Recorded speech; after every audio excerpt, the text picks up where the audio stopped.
Hey guys, welcome to this week's version of Teddy's Teaching Tuesday, and today we're going to be going over the difference between bands and chains and how they differentiate in your training. So let's get to it. So the first thing we want to go over is some of the similarities.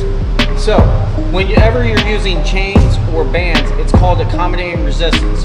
So the reason for that is, depending on where you are in the movement, the resistance accommodates to where you are in the movement. So as you're towards the top end range of motion, you're going to have the most amount of weight. And then as you get towards the bottom range of motion, you're going to have the least amount of weight. This holds true to bands or chains. And the other thing too is they can help you overload on your lifts. So if you're really trying to push through a plateau and want to get the feeling of weights that you're not used to doing or that are greater than what you have ever done before, bands and chains are a great way to achieve that and trick your central nervous system into working much harder, into firing your muscles. Now let's go over some of the differences between them. So chains are kind of the easiest ones to understand because, again, they're just regular weight that goes up and down. They do become unstable because they unload unevenly on and off the floor. And three, when you get to the bottom, okay, there is no weight, depending on how you set the chains up, there's virtually no weight at the bottom. Now, bands are a little bit different. So as you can see, they are not actually weighted. If you pick them up, they're actually a lot lighter than the chains, but depending on the thickness of the bands, they can actually provide a lot more resistance than the chains. So the reason for this is because of the elasticity within the bands, okay? So if I have a chain in outer space and just throw it across the room, it's just going to float and it'll go across the room because I threw it. Now if I take a band and stretch it and let it go, it's going to come flying across the room. It's because of the elasticity.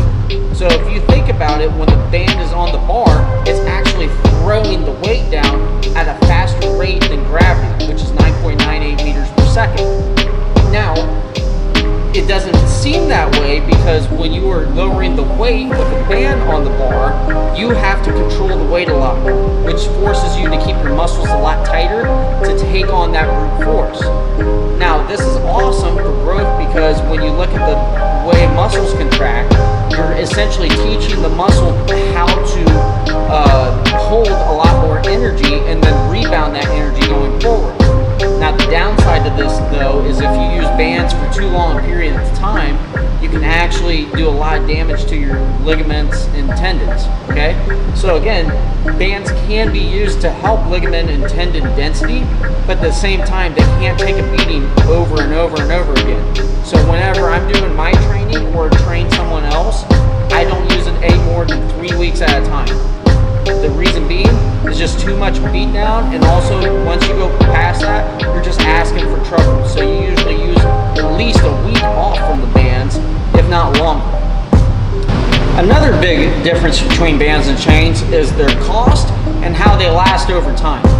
So again, a lot of us have to be budget friendly, but it is a big consideration to take into account when you're buying bands and chains. So bands are a lot cheaper, but they do wear over time. So with bands, you can get a vast array of different sizes, which give you a little bit different levels when it comes to resistance. And they're also extremely light, so you can just pack them in any bag and take them with you no matter where you're going. Chains, on the other hand, they're about 5/8 inch, and they're made of metal, so they're going to last for a lot longer, and you can essentially do anything you want with them, and they're going to last till the end of time.